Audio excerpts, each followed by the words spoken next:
6 महीने मुझे पृथ्वी लोक पर दिए जाए, तब मैं इन पापों का सर्वनाश कर सकता हूँ। ये नहीं कि कथा में पढ़ लिया कि उसके ऊपर तुलसी का जल छिड़क दिया, उसको है ना भगवान नारायण नाम ले लिया, भगवान उपस्थित हो गए, उसके पाप क्षमा हो गए। जब तक आप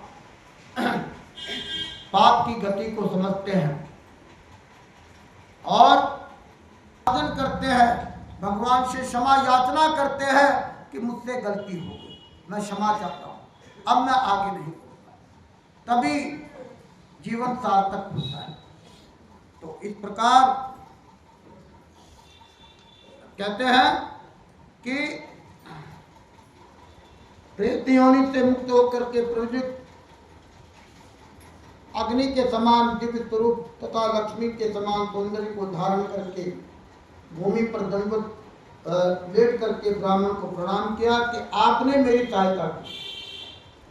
भाई हम किसी गलत रास्ते पर जा रहे हैं और कोई आदमी हमें भटकाव से बचाता है, उसने हेल्प की। अब उस भटकाव को दूर करने का काम स्वयं का है। उसने कहा कि इस मार्ग पर चलो, ये मार्ग कठिन है, आपने उस सज्जन पुरुष के कहे हुए मार्ग पर चलना आरंभ कर दिया, उसकी ड्यूटी खत्म, अब आपको चलना है। तो आप चलते हैं, वो सहायक है, सहायक के बताए हुए मार्ग पर चलते हैं तो आपके पापों का शमन भी हो जाता है, चलना आपको है। एक बार मैं किसी वैश्य की शरीर में प्रवेश करके दक्षिण देश में कृष्णा तथा वेणी नामक नदियों के संगम में जा पहुंची।